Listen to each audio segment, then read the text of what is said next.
Dans cette vidéo, nous verrons pourquoi il semble nécessaire que l'État intervienne pour réduire le coût social des activités économiques polluantes. Nous verrons également comment il peut intervenir en la matière, par le biais de la taxation, par le biais des subventions, ou bien encore par le biais de l'édiction de normes contraignantes. Les marchés concurrentiels ne peuvent pas prendre en compte une partie des coûts réels des activités économiques, les externalités négatives. Il est donc nécessaire d'en modifier le comportement déterminé par les lois de l'offre et de la demande.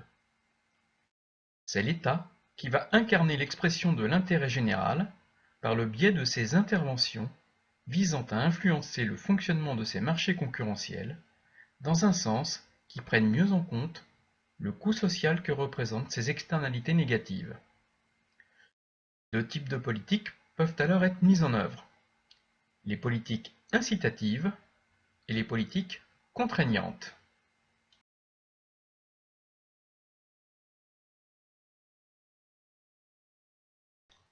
La taxation vise à modifier les calculs économiques des agents de manière à modifier leur comportement.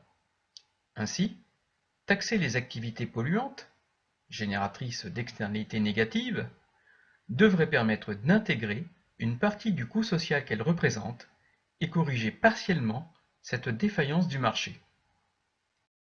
On peut ainsi taxer les producteurs, ce qui accroît leur coût de production, les conduisant à augmenter le prix de vente sur le marché. On peut aussi taxer les consommateurs, ce qui se traduit également par une augmentation du prix sur le marché des activités polluantes. Dans ces conditions, l'augmentation du prix de vente des produits polluants devrait entraîner, ceteris paribus, une réduction de la demande de ces produits polluants, une réduction en retour de la production de ces produits polluants et donc de la pollution. De plus, le produit de la taxe peut être utilisé à compenser les dégâts causés par la pollution et ou à stimuler des activités non polluantes, participant ainsi à la réduction de la pollution. Il en résulterait alors une réduction de la pollution. Une autre façon de modifier les calculs économiques des agents consiste à faire l'inverse de la taxation: donner de l'argent aux agents économiques qui s'engageraient dans des activités non polluantes. Lorsque l'État accorde de l'argent à des agents, on parle de subvention. Subventionner les producteurs d'activités non polluantes leur permet de proposer des prix de vente plus faibles sur le marché. Tout se passe comme si leur coût de production se réduisait. Subventionner les consommateurs d'activités non polluantes leur permet de réduire le coût d'achat de celles-ci.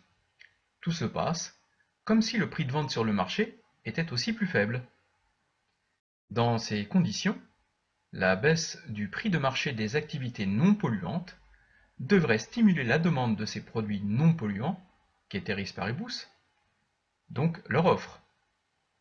Au final, on obtiendrait également une réduction de la pollution. Si les politiques incitatives menées par l'État ne sont pas suffisantes pour réorienter les comportements des agents économiques, il reste alors à disposition l'arme de la contrainte qui va reposer sur la mise en place d'une réglementation édictant des normes impératives à respecter en matière de pollution sous peine de sanctions. Pour que ces normes soient efficaces, il convient de mettre en place des procédures de contrôle de leur respect. On peut ainsi imposer le respect de certaines normes aux producteurs d'activités polluantes. Le respect de ces normes impliquera un coût de production supplémentaire. Leur non-respect entraînerait une sanction monétaire, voire la fermeture de l'entreprise ne respectant pas ces normes. On peut imposer le respect de certaines normes aux consommateurs d'activités polluantes. Elles représenteront également un coût pour les consommateurs, les obligeant à engager des dépenses pour respecter les normes, sous peine, là encore, de sanctions monétaires. On pourra alors en attendre une réduction de la pollution.